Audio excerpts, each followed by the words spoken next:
एक बार एक छोटे से गांव में एक किसान रहता था। उसने अपने खेत में फसल उगाए और तभी एक चिड़िया ने वहां अपना घोंसला बना लिया, जिसमें 2 अंडे भी थे।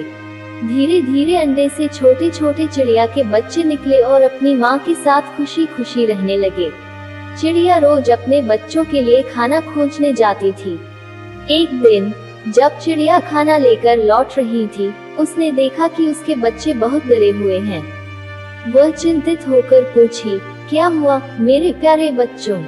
बच्चों ने कहा, माँ, आज किसान आया था और उसने कहा कि कल वह अपने बेटे को फसल काटने के लिए भेजेगा।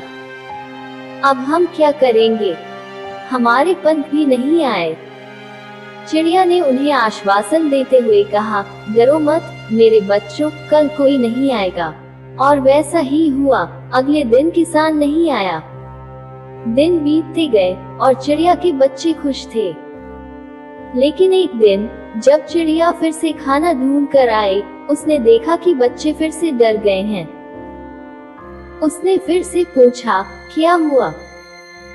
बच्चों ने बताया, माँ, किसान ने फिर से कहा कि वह मजदूरों को फसल काटने के लिए भेजेगा। चिड़िया ने कहा, डरो मत, कोई नहीं आएगा। और फिर से वही हुआ। लेकिन कुछ दिनों बाद जब चिड़िया खाना लेकर आई, बच्चों ने कहा, माँ, किसान आज फिर से खेत में आया था और फसल काटने की बात कर रहा था।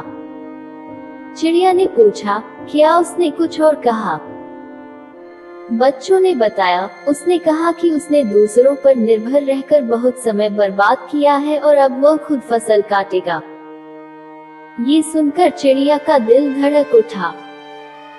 उसने तुरंत कहा, अब हमें अपना स्थान बदलना पड़ेगा, क्योंकि अब किसान जरूर आएगा। बच्चों ने कहा, माँ, उसने हर बार यही कहा है। क्या आप इतनी यकीन से कह सकती हैं कि कल वह आएगा? चिड़िया ने कहा, पहली बार किसान अपने बेटे पर निर्भर था, दूसरी बार मजदूरों पर। जब तक हम किसी और पर निर्भर रहते हैं, काम कभी पूरा नहीं होता। लेकिन अब किसान ने खुद निर्णय लिया है, तो वह जरूर आएगा। फिर चिड़िया और उसके बच्चों ने उड़कर कहीं और अपना घोंसला बना लिया। अगले दिन किसान फसल काटने लगा। इस कहानी का सार यही है कि जब तक आप अपने काम के लिए किसी और पर निर्भर रहेंगे, वह काम कभी पूरा नहीं होगा। इसलिए हमेशा खुद पर भरोसा रखें।